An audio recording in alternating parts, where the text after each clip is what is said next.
Welcome, friends and scoundrels, to Weird Wolf Unchained. I'm Bran. Sarah. Robbie. I'm not participating. And Mommy. This is Movies with My Monsters, and today we watch... Brothers Grimm. The Brothers Grimm. Which, it's not even a guilty pleasure. I just love this movie. Because it's enjoyable. It has some good parts. It is awesome. Absolutely awesome. Except for that one part. It was absolutely perfect, except for that one part. So, anyways, I made up some different questions to talk about. Because everyone loves a pop quiz. Pop quiz! There they are, kids' questions. So, why don't you two go ahead and talk about what you thought about this movie? I thought it's pretty good. I didn't really have a scariest part. Wasn't very scary. I liked what the horse, I don't know why it was spiders, but I liked it with the horse. Yeah. That would definitely be my favorite part. Okay, well, we haven't gotten that far yet. Jeez. What else is there to talk about? All kinds of stuff. Just your general impressions, though. I liked it, except for one part. Yeah. Yeah. Well, we'll get to that. Any other generalities? No. Nope. Are you participating or not? I told you I'm not participating. Fine. Well. I love this movie, like I said. I've been watching it for a long time. Never really considered it a scary or horror movie until I started thinking about it, and then I'm like, yeah, totally could be. With just a tone change. Some considerable tone changes. A little bit of a different atmosphere. Tone down the comedy quite a bit. Ramp up the human bad guys quite a bit. And definitely music change. Like, I would keep the same thematic elements of the music, but when it's supposed to be scary, obviously make it more ominous. And then at the end, when it's all happy and free and they've won. But I don't even know if I'd change the story up a whole lot. And overall, I think it holds up well enough. Well enough. I mean, the CGI is kind of meh. Probably would have been better to just do practical effects. Probably would have been cheaper too. For most of them. For most of it, yeah. But, I mean, how hard is it to get a bunch of bugs running around and just digitally impose it on there instead of making stupid CGI ones? Alright. So, Sarah, do you think this was a good story? Yeah. Just like Robbie, he said, I liked it except for one part. I don't know if we have the same one part, though. No, what we're talking about, though. The story. We're talking about the story. Yeah, it was good. Do you have anything to elaborate on with that? No. What about you, Robbie? What do you think of the story? I like it. That's it? It's supposed to be a conversation with all of us, not just me. And this time, Mommy. I like it, but then fairy tale retellings are my favorite, and I do like dark fairy tales too. And I like the dynamic of the Brothers Grimm and how they got their stories. Yeah, I like how all of them are incorporated, or at least the more popular ones. Thanks, Disney. But it's an interesting way to tell the story. Like the real world setting of it a little bit with the French growth. I'm not sure which war that is necessarily, but it's while the French Empire is expanding.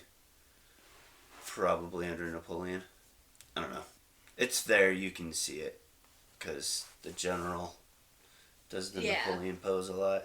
Does. Even though he's not. No, just overall, a really fun movie.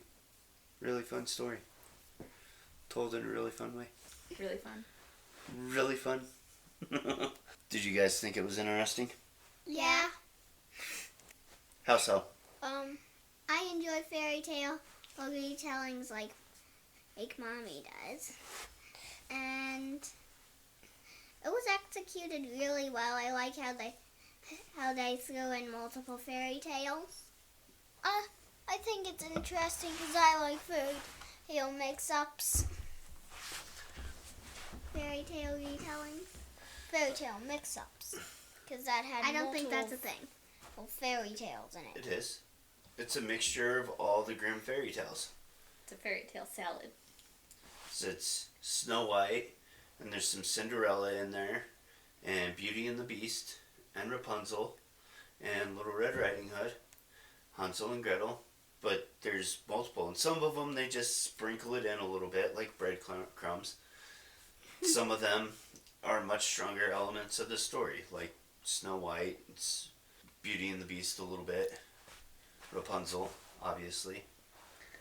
There's only one Snow White part, the witch wandering around with the apple. No, there's also the Mirror, mirror on the wall. Am I the fairest one of all? I did forget about that part. I thought you were talking about the sleeping children. That's Sleeping Beauty. Oh yeah, Sleeping Beauty. I didn't mention that one. Oh, the gingerbread man. Yep. But made out of mud. Kelpie. Getting into a little bit of otherworldly lore. What's the spiders from? I didn't get the spiders. There's spiders in a lot of things, and they're just generally used to make things creepy and scary. Spiders are storytellers. But for the sake of this, I think it was just in there for being creepy. The crows also. Maleficent. Maleficent. And did you say Little Red Riding Hood? Yes. Probably. Little Red Riding Hood. The Enchanted Forest. Yeah, 'cause the horse eating, what's his name? It's not him. Her. It's always girls for the spell. Oh. And I don't think we got her name. We did, I don't remember it. Which one? The one that was eaten by the horse. Elsie. And didn't you say that? Elsie. And didn't you say Frozen was probably a retelling of the Snow Queen? Yes. But there's a little bit of element there too. The freezing of the water, yes. Not with the little girl's name. Daddy's being ridiculous. And the huntsman with him in the cold. So, do you think things were set up pretty well? Yeah. Yeah. Like what? Like with the horse eating the spiders and being able to shoot webs out of its mouth. Okay. Kind of like Spider-Man, but a horse. Like a spider horse? Yeah. Spider horse. Super enchanted spider horse. Shoots the webs, eats the kids.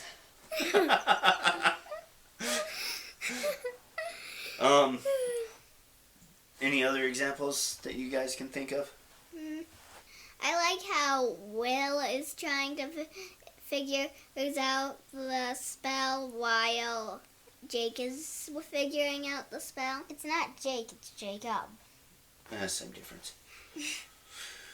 But that's not a setup. Do you know what I mean by setup? No. I like how they set up the Brothers Grimm and where they are before the story happens, that they're charlatans. What is a charlatan? And that... Fraudster. You should know this, but... Heath Ledger's character... Jacob, that's the one. You can see that he wants to believe it's real. The way he takes notes about the stories that the people are telling. Probably embellishes it a little bit. Yes. What I'm talking about with setup too is like the cross. How in the beginning they show how they're able to light it on fire. I mean, they don't specifically show it, but it's used in the beginning. And then at the end, when he's fighting the general and it gets tossed up to him, you go, oh, I know what he's going to do with that. Yeah, And lights it on fire, and it causes a distraction and allows him to, spoiler, overcome the general. And I thought it was a flamethrower cross, but it lights itself on fire Nope. instead of shooting fire. Probably just got oil in it, and they press a button and it ignites, and Is that how a lighter works? similarly. A lighter has fuel in it. You press the button, the fuel goes up, ignites. It's very similar, yes. Also, the setting up of the different stories. What are some other examples you can think of, Mommy? And what? Really good setup and payoff. The springboards. The springboards, doing the test with the catapult and how it wasn't enough, so he puts 2 and 2 together. So those are things that we mean by setup, is they show you something earlier, and then later on, they're able to incorporate it in whatever they're doing. So, another good one is with Angelica, how we see her dad telling her the story, which sets up for the third act antagonist, and gives us another element to the story that pays off very well. Like, this is a very well scripted movie. The mirror. How Will throws a rock at it to get Jacob to stop looking at it, and when it cracks, the wall cracks a little bit. Yep. Foreshadowing that her power is tied to the mirror. So, talking about those things, do you think that there's a lot of good setup and payoff in this movie? Yeah. I think it's a pretty There's solid some- script. I've got one thought with the magic beans.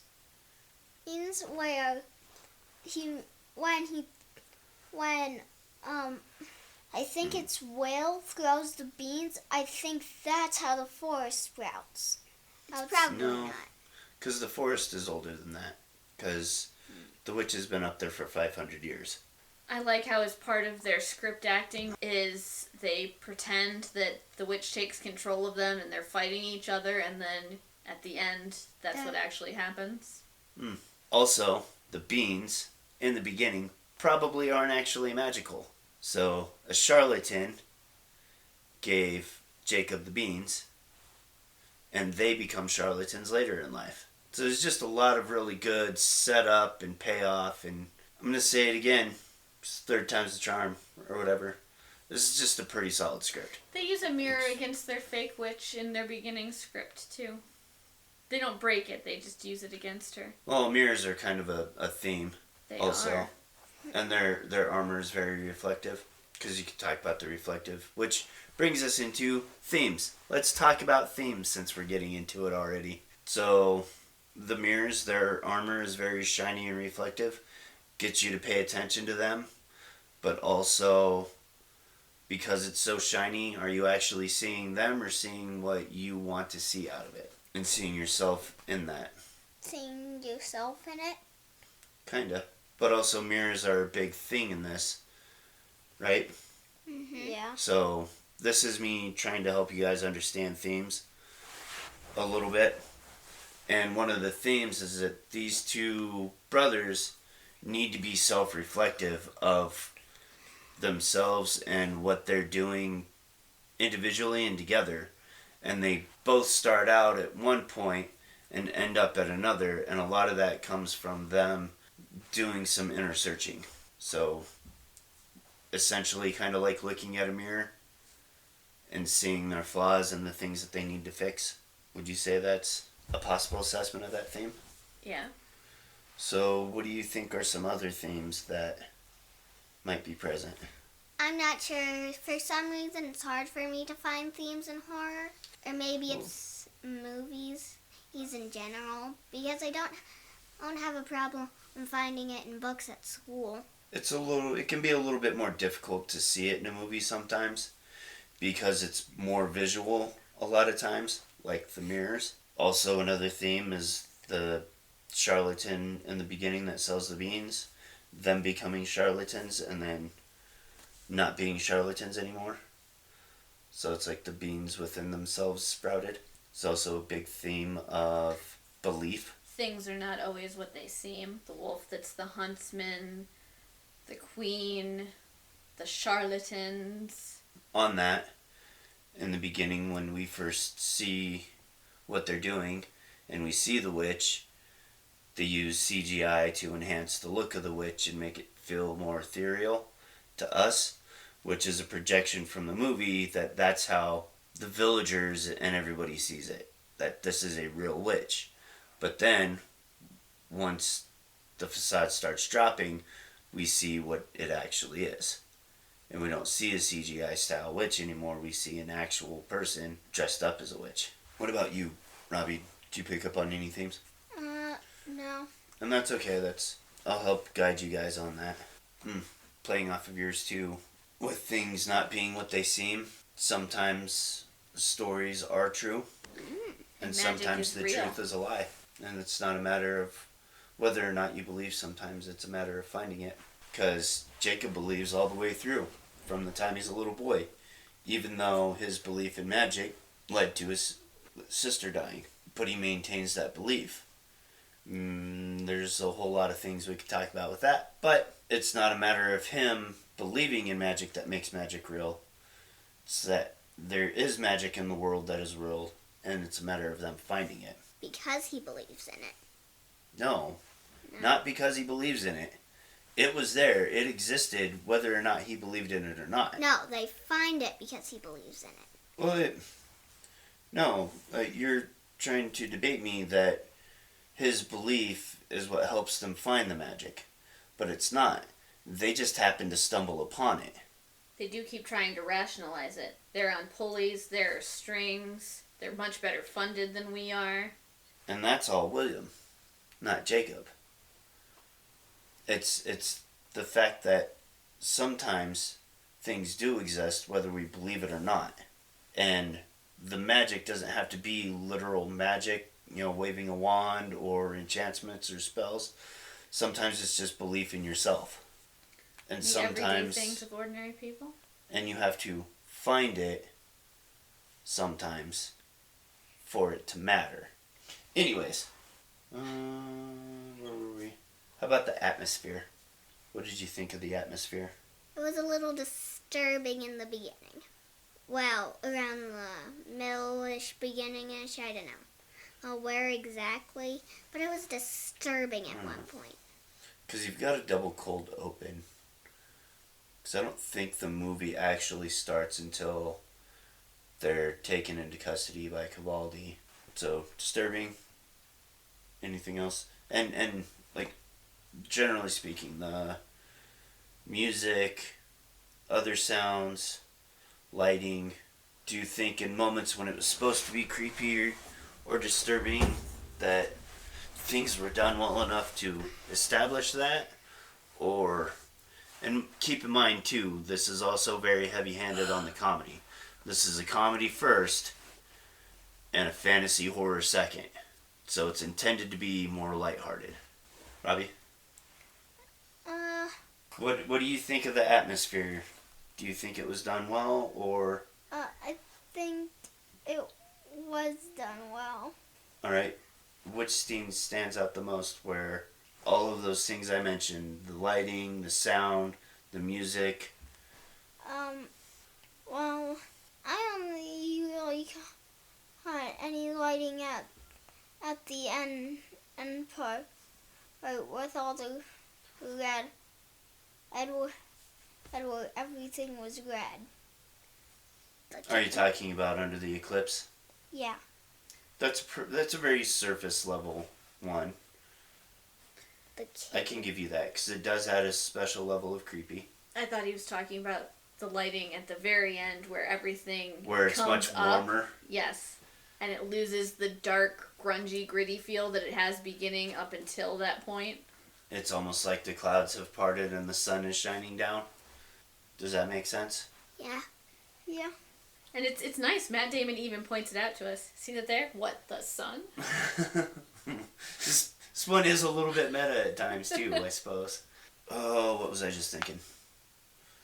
As far as like the scary atmosphere, I think they could have helped it a little bit by tweaking the music or using music And a little bit more effectively. Holding on to the scary moments just a little bit longer. I know it's a comedy first, so they pull back on it real quick. Yeah. And this is actually a really great one for children to get it started on, because it is a little bit more lighthearted, but there's still plenty to be scared of, right? Mm-hmm. Yeah, like there's some gingerbread man. really creepy stuff in this movie. I think for the most part everything else was more on point with the actual setting of the movie. Again, being a comedy and then horror. Because visually it's got a dark grittiness to it that carries throughout, and the lighting is kind of dark too throughout the entire thing. Even in the daytime it's got an overcast feel, but the musical always keeps this kind of whimsical quality to it that keeps the tone up. There's a few times where, I don't know if maybe we didn't have the sound up enough or whatever, but in the scary moments it didn't seem like there was really much music at all. And you could have kept that same whimsical music, but slowed it down a little bit, maybe dropped it a octave or something. Done a music box quality, the creepy music box. Yeah, that would have helped a little bit more with some of the scary stuff. And that's on theme, creepy music box. Yes, it is. All right.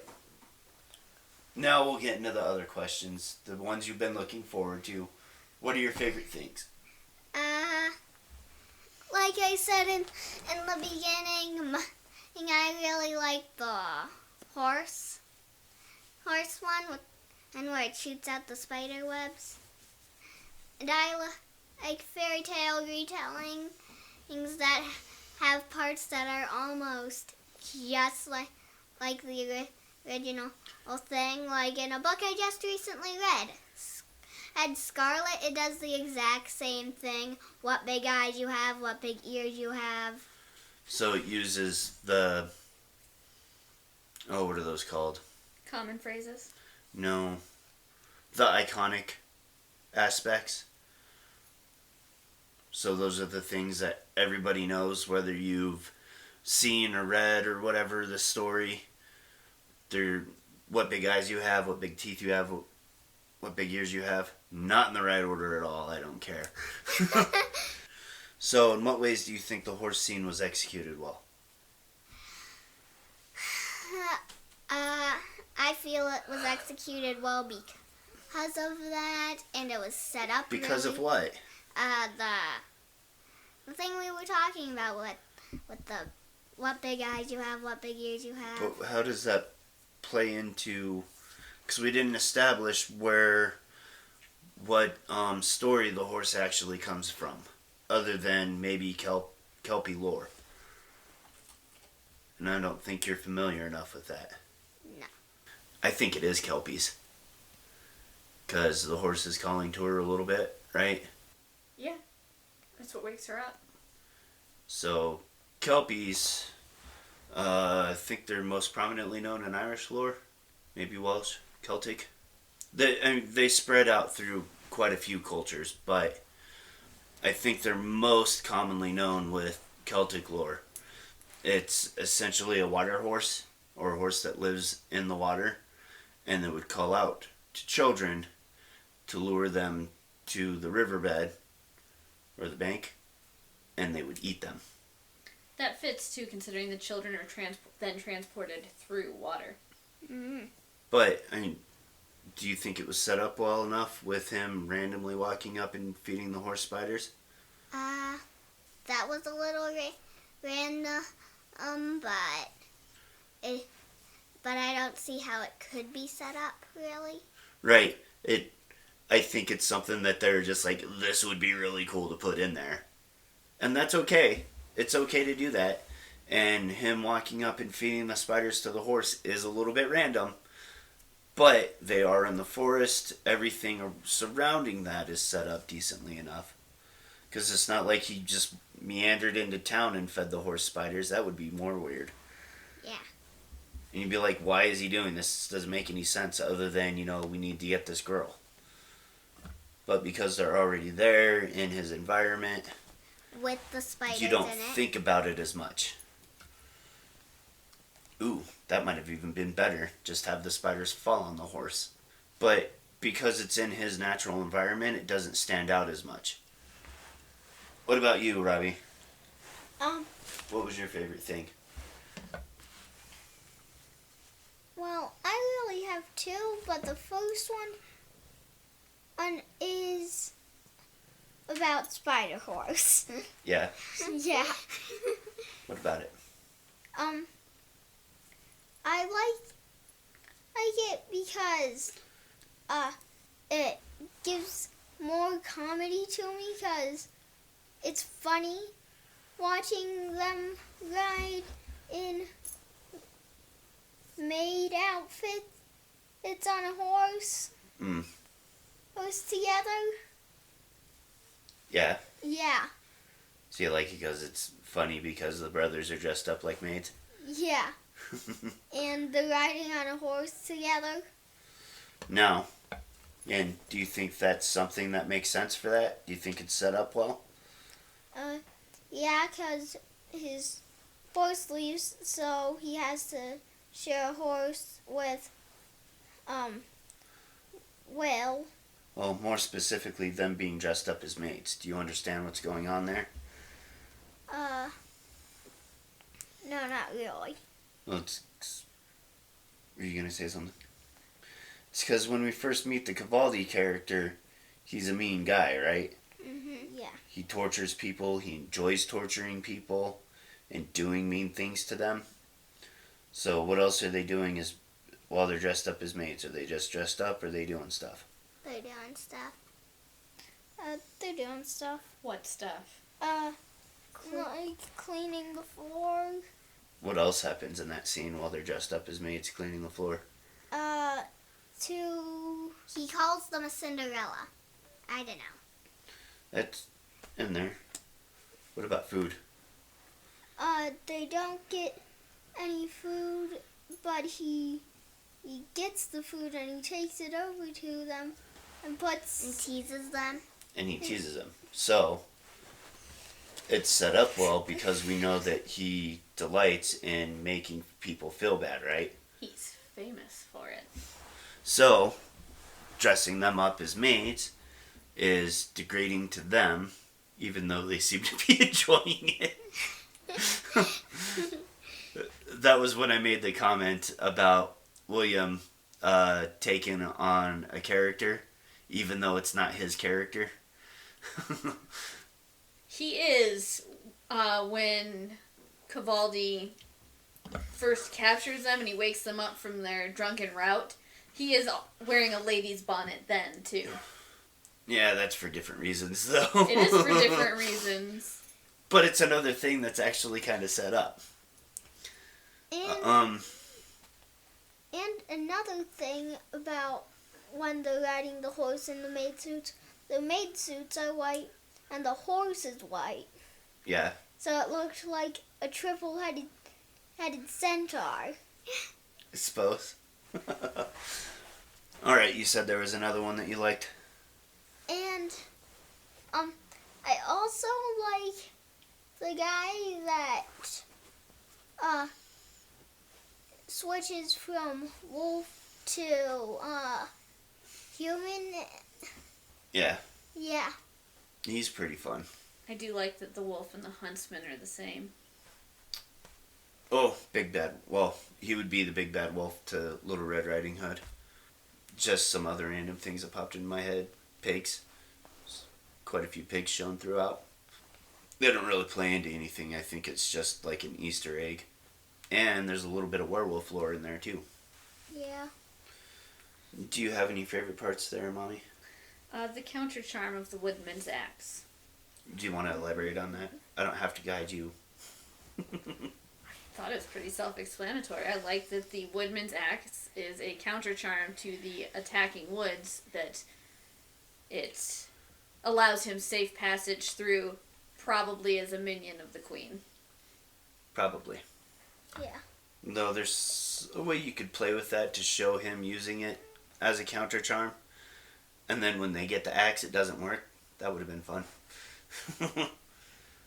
But it is nice too that the charm stays on the axe, not just the counter charm to the woods, but the throwing of the axe, because that comes back to pay off for Jacob. I like this story as a whole. I just love this movie. I like the use of comedy in it. I like the use of horror in it. I like how it plays on the more, or on the original aspects of the stories, because they weren't like the Disney stories that you guys are probably used to. They were much darker and much meaner, and it's a very well told story. I don't know why it doesn't have higher ratings on Rotten Tomatoes. It's probably just the CGI. But I mean, this movie is very aware of what it is and does it well. Actually, who directed it? I'm gonna move us on. Least favorite things. Least favorite thing. This one's my least favorite because it's disturbing. And Well, what is it is, the kitten scene where Shibaldi kicks the kitten and it gets shredded to pieces. Well, it's made maybe even worse based on the fact that he's startled by it, which is a comedic scene, followed by a gruesome scene. Is that it? Yeah. Is there anything else to explore there? I'm distracted. What about you, Robbie? What's your least favorite? My least favorite part is also with the kitten. For the same reasons? Oh. No, nice. actually, because it's just really sad. It's just really sad. I suppose it is sad. I'm distracted by the comedic element, the comedic element to it, because it's even followed up with a comedic element where a piece of meat hits the general in the face and looks like the French mole. And then he eats it. It's very funny. It's funny before and funny after and sick in the middle. Oh gosh, now that you just explained what happened in the part after the kitten, it kind of makes it a little more disturbing. It because does. He eats it. It's okay though, because it wasn't even a real kitten. It was a CGI kitten. What? I don't like the part where Sasha wipes her eyes off. With the gingerbread man? Yes. Yeah, that part's gruesome. It's very body horror-esque. Yeah, that part gave me a tummy ache. It's definitely not what I was expecting.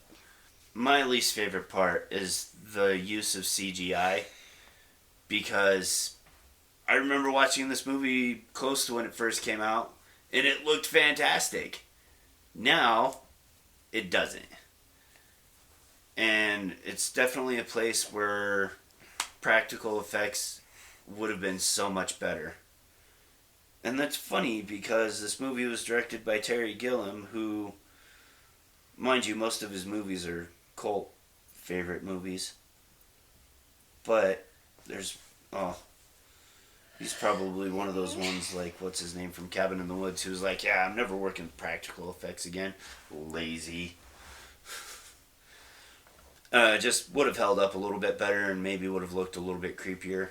It's harder to work like tree vines and stuff around in the same way with practical effects. So I could maybe understand that a little bit, but practical effects are always better. Yes, they are. Always. Always. Alright. Favorite characters? I like Cavaldi. Mostly because of his story arc. How he goes from being this bad person. I mean, to us, the audience, he doesn't seem that bad. Because we don't really see a whole lot. But I don't necessarily like him as a person. It's just his growth is the strongest. I'm not making a face that you're liking him as a person. I'm making a face at the fact that you like his growth, because that's my least favorite part, because it's so rushed. Same. You see it sprinkle in a little bit. And it's almost like he's a charlatan himself who goes over the top with his torture to make himself seem more intimidating. It's fun. I like his growth and development as a character. How he goes from being the super bad guy to being a bad good guy. Because he doesn't actually change in personality. He just changes sides. But it's not like it's not terribly forced. It does sprinkle in little things here and there. Anyways. Plus it's boring when you like the people you're supposed to like. Draco. Go ahead, I'm sorry. Okay, my favorite character is the guy who goes like, ugh, when he's going in this thing. It's not even a spear actually, it's just a flag. That random character at the end? Yeah. He's not at the end, he's through the entire movie. But he's just part of the background for most of it. He's just so funny. Sarah? I agree with Robbie. He stands out because of all the makeup on him and the white wig. That's part of what got my attention, and also just funny moments, unexplained. That's kind of fun. I like that because it's more subtle funny rather than as in-your-face funny as the rest of it is. It was like Cavaldi, and because Cavaldi's comedic scenes are very overt. They're just right there in your face. What about you, Mommy? Who's your favorite character? Either Heath or Cersei. Angelica would be my second favorite. Maybe even favorite. Just because she's awesome. I do love her. Not like I love Emily Blunt, but I do love her. Lena Headey is always a win. Do you have any reason why? Other than you love those actors? No, I like Heath's character because I like his innocent beliefs. His childlike wonder? Yes, I like his childlike wonder. Okay. Period. Is that it? Period. Least favorite character. You want to go ahead and start this one off? My least favorite is Cavaldi. Not the character himself necessarily. Because he's fine, he is what he is. I don't like the progression of his story arc. Because he's the world famous torturer up until the scene with Sasha, and then just like that. It's a complete switch flip. There's no little hints that you think are there. You're imagining them in his floundering idiocy. But he wants to torture and kill the Grimms, and then suddenly he's upset that they're injured and putting his own life at risk to save them. It's just such a drastic flip in so short amount of time. I get it. It's a movie taking place over a couple of days. I get it. It has to be. I don't like it, but that's the thing I hate most in books, too. It's my pet peeve. The character that has a strong arc, but it's done too quickly? Yes. I don't like a rushed arc. Next. My least favorite character is Cavaldi. Why don't you like him? Because he killed the kitten. Yeah. I agree with Robbie and Mommy. Not for the kitten. Like Mommy, he said, he changes sides so quickly. I mean, you see it a little bit. You see a little, him changing a little bit once, but it's not really shown throughout. It's just, after Sasha, you see his hesitation, and not necessarily because he's become a good guy, but now he suddenly believes that the forest is what's attacking. And that the children are still out there because he saw what happened with Sasha. So he couldn't deny it anymore. I don't know, it's hard to say without knowing his full story. Because he could have been somebody that was conscripted or whatever and is doing it because that's what he was told to do. And you do whatever you do the best that you can. His torture seems a little on par with the Grimms being a little bit charlatan-esque. I mean, obviously he's really torturing people, but it's not necessarily that he actually wants to. I'll have to go find evidence for my case a little bit more. We'll argue about this later. My least favorite character is probably Will. Matt? Yeah.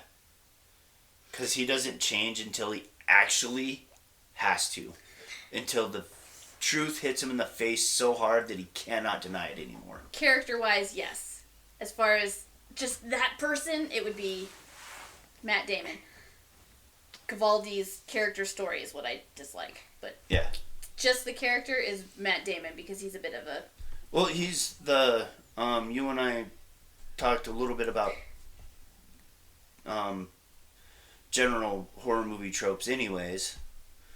Very briefly with the 5 teenager trope. And trying to see if that fits anywhere. But he's the hardcore skeptic in a lot of the supernatural movies. You guys wouldn't know that yet from Paranormal Activity, but there's other movies where they are so this isn't happening that it takes something actually happening to them for them to buy into it. I mean, Dan, maybe, from Paranormal 2. He's a bit of a word that I can't say because there's children present. Jerk? No, it had more letters than that. Jerk face? There it is. Alright, so we're going to leave a question out. Maybe. Yeah. So, what was the scariest part? I didn't have a scariest part, but there was definitely a most disturbing part. Well, that's part of scariest. Scariest doesn't mean it has to actually make you scared.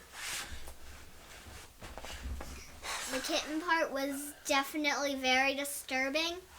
Partly because it's a kitten, a white fluffy kitten, my favorite kind of kitten. But also because it gets shredded to pieces. Robbie? My scariest part is when, I don't remember if it's Little Red Riding Hood or Hansel. No, not Hansel. Gretel. Where the tree snatches, the scarf. Yeah. That's with Hansel and Gretel. And she chases it. That's what you're talking about? Yeah. Yeah. Why was that one scariest? Because I thought she was going to get sucked through the tiny hole that whose scarf was. Is it? Oh, so it was just a very well-built tension scene? Yeah. For you?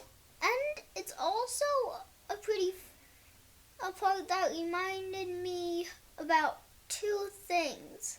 It reminded me about Aladdin because of the flying carpet. And it also reminded me about when Mom was telling a story. He's in the car when we went to, wherever that place is. I don't remember where it's at. When she told us about when she would go in graveyards and he would... Oh! Yeah. And it also reminded me of that. Because when it grabbed her scarf... I could see that. Her friend, she was talking about when her dad was... Would tease him with the branches? Yeah, and then they'd walk through the low branches and... Yeah. What about you, Mommy? What was your scariest part? The Queen's fingernails. Those are disturbing. That's gross and nasty. Oh, I thought you were going to say the gingerbread man. No, I talked about that already. I don't want to repeat myself. The fingernails. Gross and nasty. No thank you.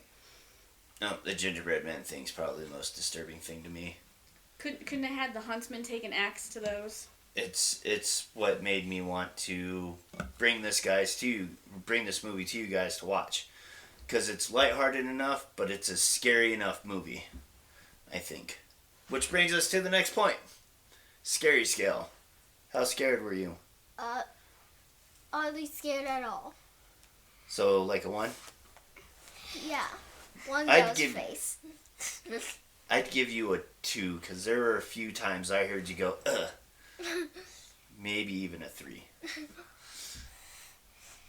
I might go around 2 or 3 too, because it wasn't scary really, but it was very, very, very disturbing.